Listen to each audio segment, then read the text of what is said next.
네, 지금 정프로 재수없다고 난리가 났네요. 계속 그 요플레 뚜껑 먹냐 이것도 큰일 물어보시네. 났네. 안 물어보겠습니다. 네. 자, 조금 더 초심 잃지 않게. 근데 옛날부터 그랬어 나는. 자, 많이 혼났죠. 자, 우리 박병창 이사님 바로 모셔보겠습니다. 어서 오십시오, 이사님. 어서 오세요. 예, 안녕하십니까. 네, 이사님은 수박 어디까지 드실까요? 저도 밖에 잠깐 들었는데요. 비슷합니다, 선프로님. 아, 그래요? 네. 아니 그렇게 아니 그거 하려고 나 열심히 일하는 건데. 아, 수박도 저도 이제 그 정도 먹고요. 역시 우리 박병창 이사님. 네. 아, 시작은 매우 달랐는데 네.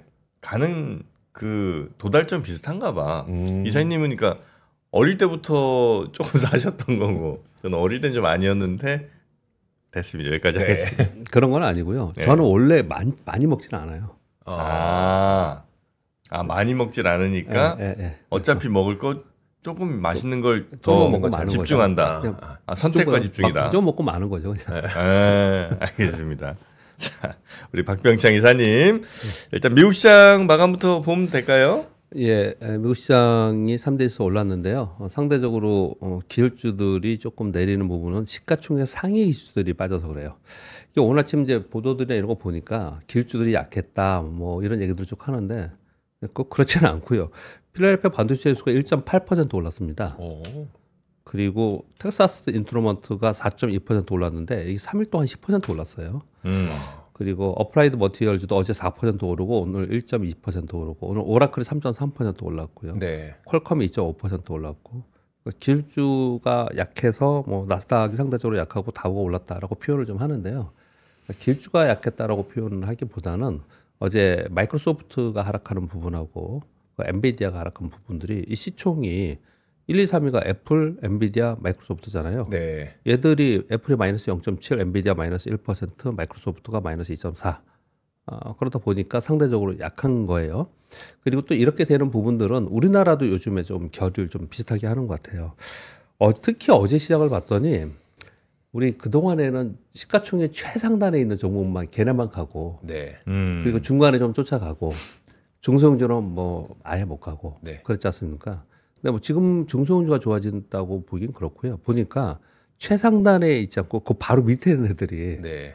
올라가는 그런 특징을 보이더라고요. 어제 보시면요. 어제 올라간 종목들 한번 우리나라 시장으로 비교를 해보면 우리나라 어제 LG노텍이 9% 올랐습니다.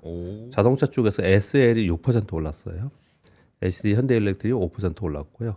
그리고 원자력은 뉴스가 있습니다. 뉴스하고 연결해서 오늘 설명을 드릴 건데요. 아무튼 원자력 그렇고 하나이오로가 한 5% 올랐고 삼성물산 뭐 개별 이슈가 있다 하더라도 9% 올랐고 삼성에피스 홀딩스가 24% 올랐고요.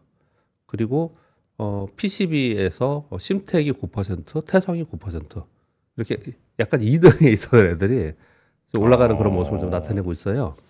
미국도 가만히 보시면요. 이 반도체에서도 반도체 부품들이 지금 굉장히 강한 모습을 나타내고 있어요. 그래서 전반적으로 필라델피아 반도체 지수는 올라갔어요. 그러나 엔비디아나 마이크로소프트가 빠지면서 상대적으로 기수가 약한 것처럼 보인 겁니다. 지금 네. 지수에서. 그래서 수급이 변화가 좀 있는 부분이 좀 나타나고 있는 거예요. 우리 시장에 저런 현상이 왜 나타나나 생각을 해보면 뭐 연말 뭐 북클로징 얘기들을 뭐 계속 진행이 되고 있는데 올해 많이 올라왔던 종목들은 차익 실현을 꽤 해나갔습니다. 사실. 네.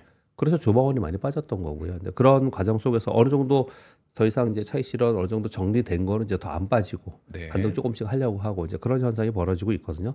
반면에 상대적으로 중대형주인데도 못 올라오거나 아니면 이슈가 있는 종목들 있잖아요. 그런데 되게 세게 붙어요 요즘에는. 그래서 미국도 지금 그런 현상이 나타나는 수급적 측면이 아닌가. 저는 개인적으로 그렇게 생각을 좀 하고 있는 그런 흐름을 좀 보였습니다. 그래서 결국은 다우가 0.8%, 나스닥 0.17%, S&P 500이 0.3% 올랐는데요. 뭐 나스닥이나 S&P 500이 많이 오르지 않았지만 그래도 상승의 힘을 뒷받침한 것은 12월 금리 인하 확률이 90%까지 올라갔습니다. 요거는 ADP 민간 고용 보고서에서 3만 2천 건이 줄었다는 거예요. 네. 고용이 줄었다는 겁니다. 전월에는 4만 2천 건이 늘었다는 거예요. 근데 이거 ADP 민간 고용 보고서는 조금 그 신뢰도가 떨어져 있었죠. 네. 그런데 지금 이제 노동부에서 나오는 게 지금 고용보고서가 안 나오고 있기 때문에 지금 이제 이 부분에 대해서 얘기를 좀 하고 있는 거고요. 이번에 12월 금리 인하 확률이 90%까지 가고 이제 이러다 보니까 달러인데스가 떨어지고 국제 수익률이 떨어지는 상황이 됐고요. 우리 원화도 1,466원까지 좀 떨어지는 모습이 나타났습니다. 금리 인하가 기저라고 보고 있지 않습니까? 그러니까 금리 인하 확률이 올라가면서 시장은 더 올라가는 거고요. S&P 500 기준으로도 역사적 신고 지수 이제 얼마 안 남은 그런 상황이 좀 됐습니다. 금리 인하의 확률이 높아지면 높을수록 그러면은 상대적으로 어디가 좋아집니까? 고성장 고위험주들이 좋아지는 부분이거든요. 그래서 비트코인도 어제 제가 이제 장기 차트에서 저점 찍고 올라간다는 표현을 좀 드렸는데 제가 요 타이핑하는 그때 한 93,600달러 정도 해서 거래가 좀 되고 있어서 어제보다 더 다시 더 올랐습니다. 그러니까 이제 서클 인터넷이 11% 올랐고 예. 서클 인터넷 질문을 제일 많이 하더라고요. 그래요? 제가 이렇게 서클 인터넷? 다녀보면은 우리나라 개인투자들이 오. 제일 많이 해요. 관심이 많은 것 같아요. 한 11% 올라서 서클 인터넷에서 목표주가 하향 보고서가 월가에 좀 나오고 있거든요. 네. 하향? 예, 하향 예, 보고서 예. 요즘에 좀 나오고 있어요. 몇 군데에서. 그런데 반면에 저점 찍고 요즘에 계속 오르고 있습니다. 서클 인터넷 좀 오르고 있는 상황인 거고요. 아이온큐도 오랜만에 한 3.6% 올랐어요. 이게 보면은 약간 고위험, 고성장 자산이라고 하는 종목들, 그쪽의 종목들이나 뭐 자산들 이런 것들이 다 떴잖아요. 그러니까 이게 뭐 기울주나 성장주가 빠졌다라고 설명할 수 있는 시장이 아니라는 설명을 제가 드리고 있는 거예요. 네. 그런데 이제 마이크로소프트 빠진 부분들 때문에 어제 우리 시장에 영향을 주었거든요. 어제 장 막판에 좀 이런 영향을 주었고 그리고 미국 시장이 움직이기 전에 시작하기 전에 미국의 테크 선물이 빠졌어요. 근데 그 내용이 뭐였냐면 마이크로소프트의 내년도 AI 소프트웨어의 매출 가이던스를 하향했다라는 보도들이 좀 나왔어요. 그런 선물이 쫙 빠지면서 마이크로소프트도 빠지고 전반적으로 그냥 같이 빠지는 모습이 좀 나타났거든요. 결국은 AI의 기능을 가진 제품 또는 서비스가 내년도에 이익으로 되돌아오는 회수되는 부분들이 우리가 생각했던 것보다 늦어지거나 약한 게 아니냐. 네. 이걸 제일 많이 이번에 걱정을 했던 거잖아요. 이 얘기가 나오면서 이제 걱정을 했는데 회사 측에서는 공식 부인했습니다. 우리 그런 적 없다. 그렇게 공식 부인했음에도 불구하고 시장이 한번 매물이 나오면서 마이크로소프트가 빠지는 그런 모습을 나타냈고 마이크로소프트와 엔비디아 두 종목이 하락하는 게 전체적으로 다른 쪽은 좀 빠지는 그런 모습을 나타냈고요. 다우존스 산업지수는 이제 자동차나 은행이 올랐고요. 그리고 러셀 2000 지수가 1.8% 오르는 그런 모습을 나타내면서 다우는 상대적으로 강한 그런 모습을 나타냈습니다. 네. 그래서 전체적으로 보면은 그냥 시장은 금리 인하 기대감으로 위쪽으로 바라보고 있고 그 사이에서 뭔가 이슈들 때문에 종목별로는 좀 차별화되는 현상이 나타났다. 그렇게 설명드리겠습니다. 어제 우리 시장 코스피 1.04% 1% 올랐고요. 4,000포인트 다시 넘었습니다. 4,036포인트가 됐고요. 코스닥은 0.39% 올랐습니다. 수급을 보면은 뭐 큰 움직임이 없죠. 외국인들이 957억 매수니까 뭐 크게 뭐 매수하거나 이런 부분은 좀 없었습니다. 근데 좀 전에 말씀드린 바와 같이 어제도 우리 등락이 좀 있었는데요. 플러스 0.38% 시작을 했는데 저점이 마이너스 0.18%였어요. 고점이 플러스 1.45%였습니다. 꽤 사실은 등락폭이 꽤 있었습니다.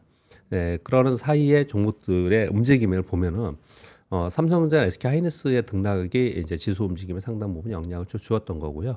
그리고 요즘 들어서 지수에는 이제 그 바이오 종목이 꽤 올랐었잖아요. 네네. 바이오 종목이 변동성이 좀 생기면서 지수 변동성을 좀 이끄는 그런 모습을 나타내고 있습니다.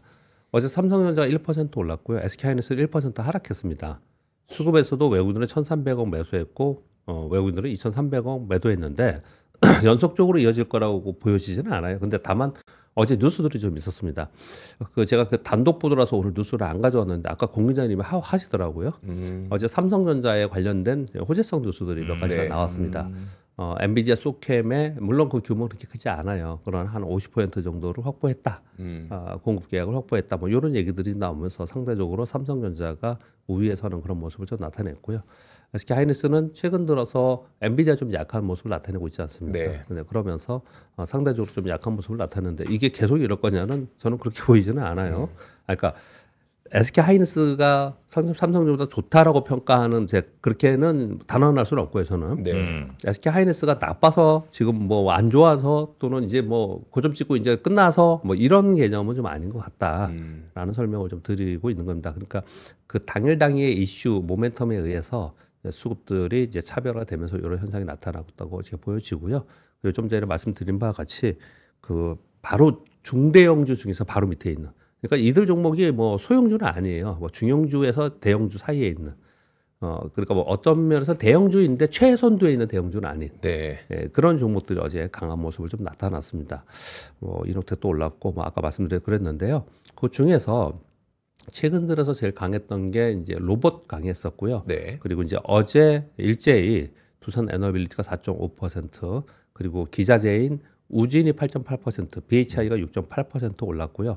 더불어서 한전 기술, 네. 기술하고 현대건설 뭐 이런 것들이 원전 관련주들이 올랐는데 요 뉴스가 있었습니다. 그 뉴스를 먼저 좀 말씀을 좀 드리겠습니다.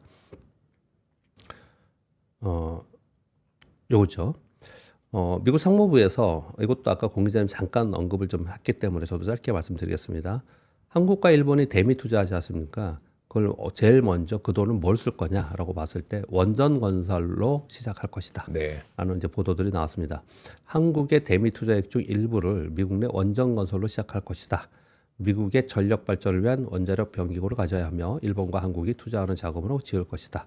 일본은 MOU에 대형 원전과 SMR 건설이 명시되어 있다라는 얘기를 어저께 요구의 상무부에서 발표 내용들이 나왔었고요. 그런 가운데 미국 에너지부에서는 약 8억 달러 규모로 지원을 하면서 투자를 해서 대규모 SMR 지원을 지원하겠다, 이런 발표가 좀 어저께 뉴스가 나왔습니다. 네. 근데 이게 내용들을 보면 2030년 초반까지 신규 원자력 가동이 목표이다, 이렇게 얘기를 하고 있거든요. 아까 정프로님 말씀하신 그런 거예요. 네. 계획은 원대한데 꽤 먼 일들을 얘기를 하고 있는 거거든요.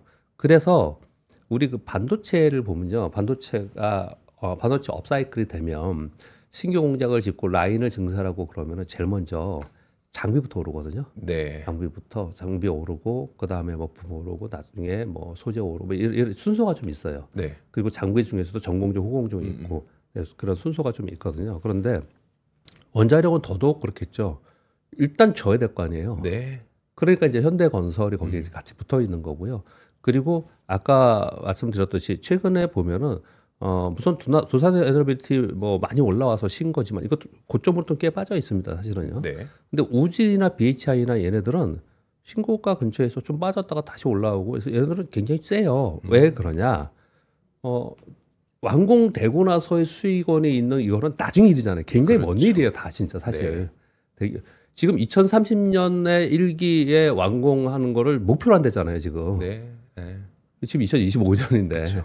그러니까 이제 그 사이에 짓는 동안에 공장을 짓고 부품이 들어가고 이런 것들이 있잖아요. 그러니까 얘네들이 먼저 오르는 거예요. 네. 그러니까 우리가 투자 개념에서는 사실 먼저 거기에 장비 반입을 하고 짓고 하는 부분들이 실제 이익으로 더 연결되는, 네.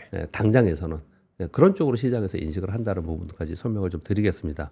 그래서 오랜만에 이런 뉴스가 좀 나오면서 원전 쪽이 먼저 올라가주는 그런 모습을 좀 나타냈는데, 어제 사실 제가 오늘 뉴스를 안 가져왔는데 방산에도 뉴스가 좀 있었습니다. 네. 12월 말까지, 올해 말까지 뭐 해외 수주 또는 어제 하나웨어로도 수주, LG 넥스원도 해외 수주, 이런 것들이 간간히 나오는데 아직까지 방산은 그렇게 움직이지 못하고 있고요.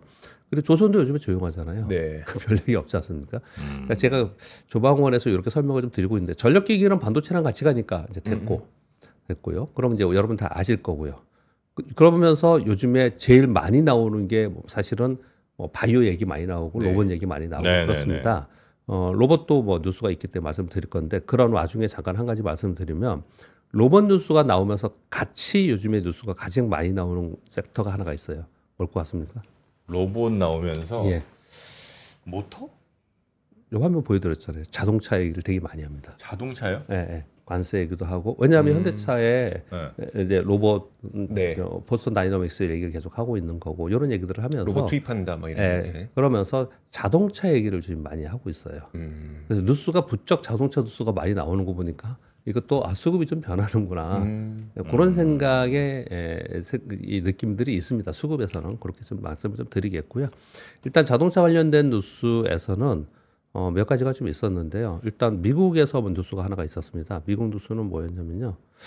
왔다 갔다 좀 되는데 트럼프 대통령이 연비 규제 완화 행정명령을 할 것이다라는 보도가 나왔습니다. 그래서 어제 미국의 자동차주들이 일제히 상승을 했어요. 그러면 연비 규제 완화하고 이런 부분도 그리고 탄소 규제로 인해서 탄소를 팔아서 하고 있었던 전기차 업체들 네. 이런 데들은 악재일 수 있잖아요. 그런데 어제 테슬라는 4% 올랐거든요. 그것은 로봇 때문에 그렇습니다. 로봇 얘기가 나오면서 그래서 로봇 관련된 뉴스는 또 어떤 거냐면 요거예요. 6번 뉴스. 조금 왔다 갔다 하지만 연결해서 설명을 좀 드리겠습니다. 네. 트럼프 대통령이 로봇 산업 지원을 위한 행정명령을 추진하고 있다라는 보도가 지금 나오고 있습니다. 러틀리 상무장관이 최근에 로봇 업계 CEO들과 돌아가면서 순환 미팅을 계속하고 있다고 합니다. 그러면서 로봇공학과 첨단 제조업은 중요한 생산을 미국으로 리쇼링 하는데 핵심적인 역할을 하기 때문에 우리는 여기에 전념하고 있다라고 상무부에서 발표를 했어요. 그래서 시장에서의 평가는 중국과의 경쟁에서 AI에서 로봇으로 확대되고 있는 것이다. 라고 이걸 이제 해석을 좀 하고 있습니다. 네, 그렇게 얘기하고 있는 가운데 지금 우리나라에 있는 현대차는 자동차이지만 로봇 얘기할 때 항상 껴있는 그런 부분이거든요. 네. 그런데 그런 가운데 자동차 관련 뉴스들이 또 있었습니다. 뭐냐면은 일단 11번 뉴스는 아까 이것도 권 기자님이 전해주셨는데 다시 한번 말씀드릴게요. 이 부분은요. 미국의 관보 계제가 나왔는데 한국의 자동차 관세 25%에서 15%로 여기 빠졌습니다. 죄송합니다. 네. 중요한데 이거는 25%에서 15%로 소급 인하한다라는 관보 계제가 나왔고요. 그리고 12월 1일부터는 미국 소비를 위한 한국산 물품에 전체적으로 15% 관세를 한다. 이렇게 얘기를 좀 하고 있는 그런 상황입니다. 요 뒤에 내용이 붙었네요. 죄송합니다. 이건 나중에 다시 한번 말씀드릴게요. 요 네. 지금 12번인데. 예, 그래서 뭐 대면 진료 뭐 이런 것들이요? 예, 요게 지금 지워지질 않아서 요 앞에 여기 있는데. 죄송합니다. 이런 또 실수를 했네요. 그리고 또 하나는 네. 자동차 관련된 뉴스는 우리 국내 뉴스입니다. 10번 뉴스는요. 내년도에 전기차로 전환하면 현재 승용차의 보조금 지원대에 100만 원 더 지원한다라는 발표가 좀 있었습니다. 우리나라 지금 기후부라고 이름이 되어 있는 거죠. 네. 그래서 2026년 예산안이 확정됐죠. 거기에 에너지, 자원순환 등이 큰 폭으로 진행이 됐다고 합니다. 그 증액된 금액은 17.4조 원에서 9.9% 증액된 19.1조 원이 돼서 전체적으로 이 보니까 전기차 보조금이 있는 데에서 100만 원 더 하는 거고요. 네. 수소차 보조금 엄청 많이 주더라고요. 그래요? 네, 수소차 보조금 그 내용들을 보니까 수소 좀 충전소만 좀 있으면 난 수소 타고 싶은데. 그렇죠. 인프라가 좀 돼야 되는 그렇죠, 거잖아요. 네. 인프라. 네. 예. 저 서울은 보면 상암동이랑 저 여의도 하나 있고 막 그렇죠. 그래갖고 예. 전국이 아마 아직 300개가 안 될 거예요. 제가 작년에 수소 그 박람회 갔다 왔는데 전국 그 주유소 개수를 보니까 300개가 안 되는 걸로. 아마 300개 그쯤인가. 그래서 이렇게 보시면은 자동차 뉴스가 최근에 나오는데 자동차 관세 뉴스가 이제 또 때마침 어떻게 나왔고요. 네. 그런 가운데 뭐 전기차 보조금 더 준다라는 얘기가 나왔고 또 그런 가운데 미국에는 또 자동차 관련된 뉴스가 좀 있었고요. 그리고 우리나라 자동차 현대차는 로봇하고 또 연계돼 가지고 같이 얘기를 많이 하고 있거든요. 이런 부분들에 대해서 보니까 전반적으로 자동차 뉴스가 좀 있는 것 같고 그래서인지 그 자동차 부품이나 이런 데에서 자율주행이나 아니면은 자동차 쪽에서 전기차에 부품하는 데들 있잖아요. 네. 의외로 자동차가 우리나라에서 제일 약한 PBR이 제일 낮은 데가 PER하고 PBR 제일 낮은 자동차 부품이거든요. 자동차와 자동차 부품. 근데 그 중에 몇 개 종목들은요, 우리 현대차하고 맨날 기아만 보잖아요. 네. 그 바로 하단에 있는 거, 뭐 ACL 만도라든지 SL이라든지 현대 모비스라든지 현대 위아라든지 이런 것도 신고가 내용을 가고 있어요. 또. 그래서 그런 걸 보면서 야, 참 요 와중에 또 수급이 또 살짝 그쪽으로 가서 그쪽을 공략하는구나. 네. 그런 생각이 든다는 걸 설명을 여러분께 드리는 거예요. 그래서 이제 한동안 자동차를 안 봤다면 한번 볼 필요도 있지 않는가. 요즘 뉴스를 보면. 네. 네, 그렇게 말씀을 드리겠고요. 근데 트럼프도 예전처럼 어떤 뭐 임팩트나 빈도가 좀 많이 주는 것 같아요. 뉴스에서도 한 11월, 10월 뭐 이때 하여튼 굉장히 뭐 한마디 한마디가 계속 우리나라 제일 큰 뉴스였잖아요. 네. 근데 요즘은 그렇진 않아요. 아까 뭐 러트니 뭐 얘기도 좀 해주시긴 했습니다만 확실히 좀 얘기가 자꾸 반복돼서 그런가 싶기도 하고 아니면 트럼프 인기가 좀 더 떨어져서 그런가 싶기도 한데 저는 인기까지는 모르겠고요. 그 시장의 참여자로서의 느낌은 시장은 첫 번째 나왔을 때 중요하게 생각하거든요. 그죠, 새로운 이야기. 새로운 이야기. 예. 근데 이미 나왔던 얘기를 반복하면은 예. 그건 반영된 거고 그렇죠. 뭐 이렇게 얘기를 하지 않습니까? 어제 그 한병화 의원이 네. 되게 중요한 얘기를 되게 하시던데 저런 거 하잖아요. 전기차가 2023년 치고 계속 빠지다가 마지막에 그냥 진짜 세게 맞은 거는 트럼프 대통령이 당선되면서 세게 밑으로 맞았잖아요. 네. 그래서 한동안 안 좋았지 않습니까? 내년에 중간평가 이제 1년뿐이 안 지났어요. 내년도 이제 중간평가하고 2년 지나지 않습니까? 그러면서 그 과거의 경험으로 볼 때는 신재생 에너지나 전기차 이쪽은 그때부터 좋았다라고 하지 않습니까? 네. 그러니까 이제는 더 거기 때릴 게 없어. 더 악재가. 그렇게 인식을 좀 하는 것처럼 트럼프 대통령이 과거에 세게 얘기했던 새로운 뉴스에 대해서는 시장이 굉장히 거기에 화두가 되고 거기에 따라서 분석하고 막 그런데 지나갔단 말이에요. 네. 지나가면은 그 부분에 대해서는 뭐 특별히 더 언급을 하지 않고 새로운 걸 자꾸 찾으려는 하는. 그래서 이 주식 투자를 하는 사람들은 늘 바쁘고요. 네.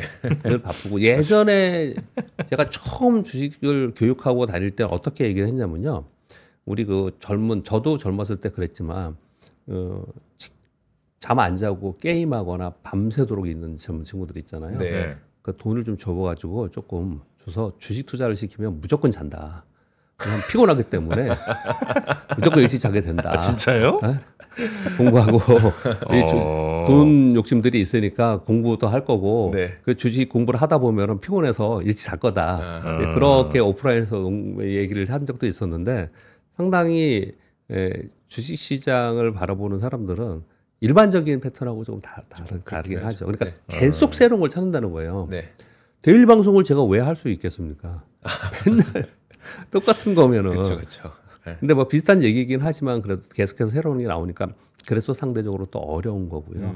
어려운 거고 그래서 상대적으로 또 좋게 얘기하면은 이 주식 투자 계속하면은 치매에는 안 걸릴 것 같지 않으세요? 아, 그건 맞아요. 네. 생각할 게 너무 많고 걸릴 틈이 없어요. 걸리면 안 돼요. 그러니까 어떻게 이렇게 보면은 재밌게 이걸 생각하는 사람은 재밌는 거고 네. 피곤하게 생각하는 사람은 피곤한 거고 뭐 그런 거죠. 그 정도 말씀을 드리고요. 네. 넘어가기 전에 그 류종훈 기자가 조금 전에 댓글로 달아줬는데 전국 수소 충전소 230개. 아, 그래요? 230개로 좀 이따 류종훈 기자 또 나오니까. 네. 그래서 이제 투자 전략 오늘의 투자 전략 보면 새로운 게 있으면 새로운 걸 제가 이제 불러드립니다. 뭐 그렇게 말씀을 드리는데요. 지금은 이제 저의 의견을 쓰지 않고 UBS에 어제 나온 보고서의 의견을 한번 써봤습니다. 지금은 주식 비중 확대가 필요한 시점이라는 게 제목입니다. 역사적으로 경기 침체가 아니면서 연준이 금리 인하를 하는 구간에서 주식 성과가 가장 좋았다. 이번에 12월 금리를 내리니 많이 하는데 12월에 내리던 1월에 내리던 금리 인하 사이클 기조는 변함이 없다. 되게 많은 공감되지 않아요, 사실? 네. 그래서 테크, 헬스케어, 유틸리티, 은행 업종을 선호한다. 이런 보고서가 좀 미국의 입장에서는 그래 나왔었고요. 우리나라는 환율이 조금 안정화됐죠. 이게 내려왔다고 표현을 못 하겠어요. 환율이 내려왔다는 표현은 못 하겠고 그냥 좀 안정화된 막 우려를 하다가 안정화된 그런 상황인데 그러니까 외국인들 보면은 이제 막 팔고 그러지 않잖아요. 그러니까 외국인 매수가 이제 전환이 좀 됐고 매도는 조금 잦아드는 그런 현상이 나타나면서 우리 시장도 여전히 위쪽으로 기대를 하는 것은 우위에 있는 것 같습니다. 다만 제가 전일 시장하면서 말씀을 드렸듯이 섹터별 종목별로 보면 수급 변화는 확실히 있는 것 같아요. 제가 보기엔 연말 효과인 것 같아요. 뭐 올해 수익률이 엄청나게 좋았던 섹터는 사실은 어느 정도 하고 싶겠죠. 네. 그리고 워낙에 올라오는 게 또 가파르게 올라오는 종목들은 특히나 그랬을 것 같아요. 외국인들의 액티브 펀드는 SK 하이닉스 무조건 팔고 싶을 것 같아요. 그들이 목표 수익률이 연기금은 뭐 5% 6%고 그리고 다른 데들은 목표 수익률이 일반 펀드들이 목표 수익률이 더블 이런 데가 어디 있습니까? 근데 SK 하이닉스가 저점으로부터 100% 올라왔는데 자기 실현하고 싶은 요구가 상당히 있을 거라고 생각해요. 네. 거기서 더 많이 벌어서 더 많이 하겠다? 아니 이만큼 벌어서 나는 일단 챙기겠다라는 생각이 되게 있을 것 같거든요. 지금 이렇게 말씀을 드리는 거는 많은 종목들에 그런 매물이 있는 것 같다는 거예요. 그런 수급이 있다라는 거예요. 그래서 이 수급은 그 산업의 사이클이라든지 뭐 내년의 성장과 약간 무관한 수급이 있을 수 있다는 걸 좀 말씀을 좀 드리는 거예요. 네, 그런 것들을 좀 한편으로는 생각을 좀 해야겠다는 말씀을 좀 드리겠고요. 그리고 코스닥 활성화 정책에 대한 기대감은 존재해 있다. 그렇게 말씀드리겠습니다. 네. 그리고 뉴스를 중간중간에 말씀을 좀 드렸으니까요. 꼭 빼고 말씀드릴게요. 중국의 히토류 공급 확대되는 정책들이 나오는 것 같다라는 조심스럽지만 이런 뉴스들을 지금 로이터발로 SBS에서 지금 보도가 좀 나왔습니다. 히토류 연구 자석 등의 수출 허가를 간소화하는 정책을 발표를 좀 하고 있는 것 같아요. 그래서 관련 기업들이 그냥 발표만 하는 게 아니고요. 실제로 간소화 절차를 통한 첫 허가가 지금 나오고 있다라고 얘기를 하고 있습니다. 그래서 이번 조치를 통해서 향후 1년간 훨씬 더 큰 규모의 수출이 허용될 것이라고 기대하고 있다. 이렇게 얘기를 하고 있는데 여기서 두 가지 키포인트가 있습니다. 하나는 기대하고 있다는 거고요. 또 하나는 1년간이라는 얘기를 하고 있어요. 여기에. 이런 포인트들이 좀 있습니다. 그러니까 일단 약간 화해 모드로 가면서 1년간. 근데 이 1년간이 내년도에 중간 평가를 하는 그때까지예요. 뭐 이런 부분들하고 상당 부분 연결되어 있을 거라고 생각이 들고요.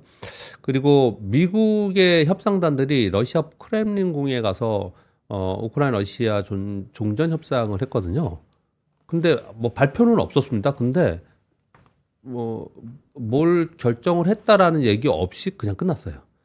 그래서 이유가 뭐냐라는 것을 이제 두 군데서 발표를 했는데 러시아의 국영방송에서는 영토 문제 이견이 있어서 이쪽에 푸틴 쪽에서 양보를 하지 않는다라고 해요. 그래서 미국과 러시아, 미국의 양측의 회담은 위기 해결의 진전을 보이지 못했다라고 러시아에서는 아예 방송을 하고 있다고 합니다.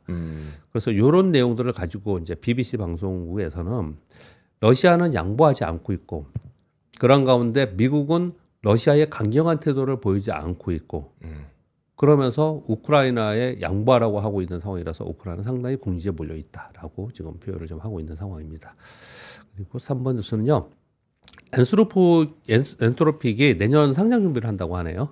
이건 되게 중요한 뉴스예요. 아마도 그 상장이 대규모로 상장이 되면 워낙에 뭐 시장의 글로벌 유동성이 크다 보니까 풍부하다 보니까 뭐 요거에 크게 영향 없을지는 모르겠지만 이런 게 상장이 되면요. 첫 번째 전체 시장의 수급상의 영향을 주고요. 두 번째 섹터에 이쪽에 들어가면은 돈이 무한대로 있는 건 아니잖아요. 그러니까 어느 쪽을 빼서 들어갈 가능성도 있어요. 그렇죠. 네, 그럴 가능성이 좀 있거든요. 내년도에 3천억 달러 정도의 지금 가치 평가를 생각하고 있는 것 같아요. 3천억 달러면 400 몇십 조인데. 네. 우리 하이닉스 정도 되는 거죠. IPO를 IPO를. 네. IPO를. 뭐 하는 회사인데 이렇게 비싸? 네. 아마존 협력사죠. 네. 협력하는데 그렇게 비싸? 오픈AI처럼 오픈AI하고 비슷하게 이제 칩을 만들어서 클라우드 서비스 하는 거잖아요. 근데 오픈AI 이게 되게 이 말이 재밌습니다. 오픈AI보다 먼저 상장하는 게 목표다라고 얘기하고 있어요. 오픈AI 상장 전에 해야 그 돈들 많이 받을 것 같아서 그런가? 어쨌든 거기에 갈 돈도 뭐 어느 정도는 정해졌을 거 아니에요. 사실 정확하게 저는 평가할 수는 없겠지만 오픈AI가 원래 내년도에 상장 준비하다가 멈추고 내후년도로 넘겼어요. 그러고 나서 요 뉴스가 나오고 있는 것 같거든요. 그러니까 처음에 지금 현재 기대감이 굉장히 풍부하잖아요. 네, 그렇죠. 이럴 때 이제 가치가 높겠죠. 그러다 시간이 지나면서 그 가치가 좀 이렇게 시들해지면은 그럼 점점 떨어지거든요. 우리가 이걸 경험했지 않습니까? 네, 그렇죠. 언제 그랬습니까? 뭐 재작년에 최근 몇 년 동안 이런 경험을 좀 했잖아요. 네네. 그러니까 아마도 그런 전략들이 좀 있는 거 아닌가 이런 생각을 좀 해봅니다. 네. 근데 요거는 상장이 추진이 되는 과정이 되면은 미국의 기술주에 있는 수급의 변화가 생긴다는 부분들을 좀 생각을 해볼 필요가 있습니다. 그리고 이 5번 뉴스가 상당히 지금 의미 있고 시장에 영향을 많이 줄 뉴스라고 생각합니다. 인플레이션인데 앞에 칩을 넣어서 칩플레이션이라고 지금 표현을 좀 하고 있습니다. 칩플레이션 우려가 현실화되고 있다. 그동안에 계속 얘기를 했어요. 그런데 이게 현실화됐다는 게 더 왜 현실화라는 표현을 쓰냐면요. 마이크론 테크놀로지가 소비자용 메모리 사업명 그 사업부 이름이 크리셜인가 봐요. 네. 소비자용 메모리 사업에서 철수하겠다고 발표했습니다. 왜 그러냐? 이거 다 아시겠죠? 네. AI로 B2B의 기업용 공급도 못 하고 있다는 거예요. 메모리 가격이 계속 상승하고 있어요. 그래서 소비자용에 철수한대. 그럼 무슨 일이 벌어집니까? 소비자용이 어디예요? PC, 서버, 스마트폰, 가전 이런 거잖아요. 애플. 그럼 얘네들은 이 철수하면 이제 더 공급 부족이 생기는 거잖아요. 네. 그래서 그래서 칩플레이션 얘기를 하는 거예요. 그러니까 칩 가격이 오른 것도 오르는 거지만 이걸로 인해서 얘네 가격이 다 오를 가능성이 되게 높아지는 거예요. 네. 전부 다. 그런 얘기들을 좀 하고 있는 상황인 거죠. 이 자체의 뉴스는 우리 SK 하이닉스와 삼성전자에는 호재입니다. 호재성 네. 뉴스예요. 그런데 어제 보면은 이걸 우려를 상당히 어저께 했어요. 이 부분 때문에. 근데 결국은 이 가격이 올라가면 내년도에 그만큼 수요를 쫓아갈 수 있겠느냐. 그 비용이 늘어나는 거잖아요. 네. 이런 우려들이 좀 나오고 있는 상황인 거고 이게 지금 현실화라고 말을 하는 것은 이럴 것이다. 이제 공급 부족이 계속 있으면서 결국은 소비자 B2C의 제품에도 메모리의 칩의 부족이 생기는 거 아니냐 이런 생각은 계속 하고 있었는데 마이크론 테크놀로지가 아예 철수한다라고 발표해 버리니까 야 이거 맞구나 이렇게까지 지금 진행이 되고 있는 상황에 있습니다. 6번 로먼 뉴스는 전해드렸고요. 스타링크가 오늘 12월 4일이 오늘인가요? 네. 오늘이죠. 네.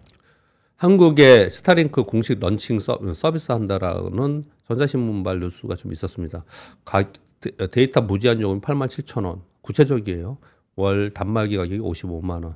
그리고 우리나라는 스타링크가 직접 하는 건 아니고 SK텔레콤과 KT에서 리셀러 해야겠죠.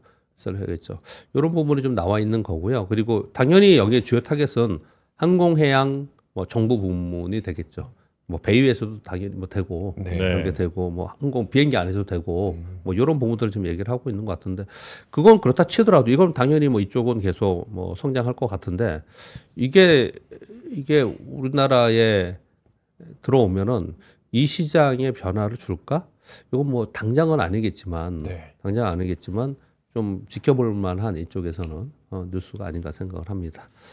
우리나라에서 별로 이렇게 그러니까 산에 많이 가시는 맞습니다. 분들 아니면 저 배 타시는 분들 말고는 아니면 아주 진짜 무슨 섬 같은데 뭐 네.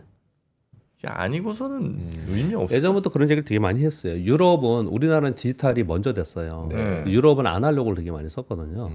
근데 디지털하고 아날로그의 그 스마트폰의 차이점은 저는 뭐 전문가는 아니지만 그때 설명을 막 들었을 때는 산이 많고 네. 먼 곳이고 이런데 아날로그를 계속 썼다라는 거예요. 먼 곳이 워낙에 땅덩어리가 크고 산이 막 되게 높은 산이 있고 그랬다는 거죠. 그런 데들은 저게 굉장히 유용하겠죠. 우리나라는 기본적으로 기지국을 엄청 많이 깔아놨습니다. 안 되는 데가 거의 없죠. 네, 그런 부분들이 좀 있었습니다. 그리고 네. 어제 보건복지부에서 비대면 진료 제도와 의료법 개정안 국회 본회의 통과했다라는 보건복지부의 발표가 있었습니다. 이 굉장히 시끄러웠고 그동안 말도 많았고 막 그랬는데 그냥 통과했어요. 조용히 그냥 통과됐어요? 어제 본회의 통과했던 내용에 보면은 일단은 안정성 측면의 4대 원칙, 대면 진료 원칙, 재진 환자 중심 원칙, 뭐 이런 원칙들하고 세부 사항이 꽤 많더라고요. 네. 세부 사항에 관련돼 가지고 아무튼간에 이것 자체도 이게 2010년서부터 얘기를 했던 거고 15년 동안 맨날 시끄럽게 떠들고 서로 정당끼리 맨날 싸웠던 게 이거잖아요. 네. 그 누구를 위해서 그걸 하냐 뭐 이런 얘기를 했었지 않습니까? 근데 이게 본회의 통과됐다는 뉴스가 좀 나와 있어서요. 요거는 왜 그러냐면은 어제도 뭐 반영이 좀 됐지만 우리나라의 이 비대면 진료 관련된 테마가 되게 세요. 우리나라. 네, 되게 셉니다. 여기 관련 뉴스들이 있어서. 그래서 이런 뉴스로 알고 계셔야 될 것 같습니다. 그리고 아까 그 뒤에 건 좀 붙어 있는 거니까 이거 어딨어요? 요 밑에 있는 거 빼고요. 마지막으로 이거는 뭐 당장 오늘 뉴스는 아니겠지만요. 디지털 자산 TF 컨퍼런스가 어저께 있었습니다. 근데 거기에 제가 이 정도였어라고 생각하는 게 몇 가지가 있어서 한번 적어왔어요. 뭐냐면요.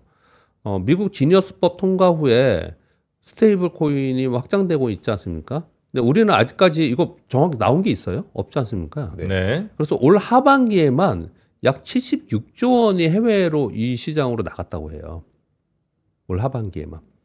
바이낸스 거래량의 13%가 한국인들의 거래량이라고 합니다. 그래서 우리가 이걸 주저주저 하고 있는 동안에 상당 부분 이 시장에서도 다른 해외로 많이 나가 있다. 이런 얘기를 좀 하고 있는 것 같고요. 그리고 국내 코인 거래소에 있는 개인들의 예치금이 약 5조 원이라고 해요. 예치금이. 갖고 있는 게 아니고. 무슨 뭐랑 비교하면 되냐면 주식시장에 있는 예탁금 있죠.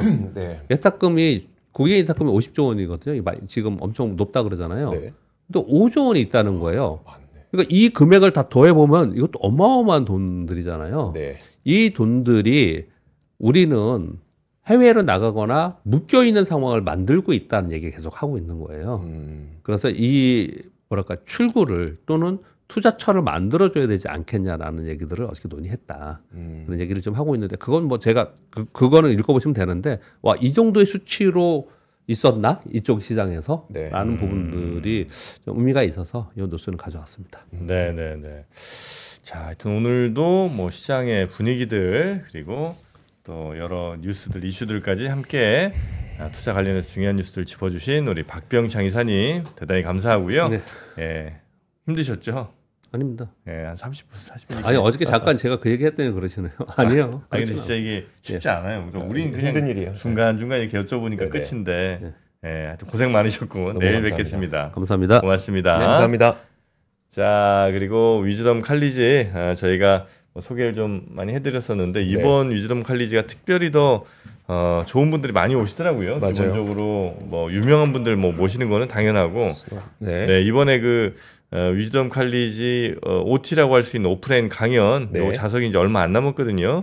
스노우폭스 창업자 김승호 회장, 뭐 네. 송기령, 네. 그리고 또 정희원 교수, 윤지호 우리 평론가님, 또 안유아 원장 등등 네. 이분들이 직접 나오는 오프라인 요거 들으시려면 네, 꼭 한번 신청을 하셔서 이게 날짜가 네. 13일에 한번 진행이 되고 네. 21일에 한번 진행이 되니까 곧 저희가 마감을 할 예정입니다. 그래서 네, 마감되는 네, 네. 일정이 그러니까 마감 시점이 언제인지 물어보니까 다음 주라고 하더라고요. 일주일이 채 안 남았어요. 일주일이 채 안 네, 남았어요. 네. 그래서 얼리버드 다음 주까지 신청하지 않으시면 아예 참석이 어려울 수도 있기 때문에 빨리 신청하시는 게 좋을 것 같습니다. 네. 일찍 일어나는 새가 아시죠? 네. 네. 일찍 자요. 자, 그러면 저희는 잠시 후에 류정훈 기자 한번 모셔봅니다. 네. 2026년 준비되셨나요? 새해에는 투자 수익도 삶의 방향도 180도 바꾸고 싶다면 지금이 바로 그 순간입니다. 스타트 2026 위크 1 12월 13일 토요일 최장기 베스트셀러 돈의 속성의 저자이자 스노우폭스 창립자인 김승호 회장이 단 하나의 질문을 던집니다. 어떻게 투자할 것인가? 그리고 그 자리에서 당신의 생각을 뒤흔드는 실전 Q&A가 시작됩니다. 위크 2 12월 21일 일요일 저속노화의 정희원 소장 그리고 3프로TV 구독자가 사랑한 투자 전문가 윤지호 대표와 안유화 원장 여기에 데이터로 세상을 읽는 송기령 작가까지 인생, 건강, 투자 그리고 한국 사회 2026년을 관통할 모든 이야기가 단 하루에 압축됩니다. 얼리버드 마감 전에 위즈덤 칼리지 2026학년도 입학 등록만 하시면 이 모든 강연에 무료로 참여하실 수 있습니다. 하지만 좌석이 한정돼 있어 등록 순서대로 선착순 마감됩니다. 지금 바로 망설이지 말고 영상 아래 링크에서 확인하세요.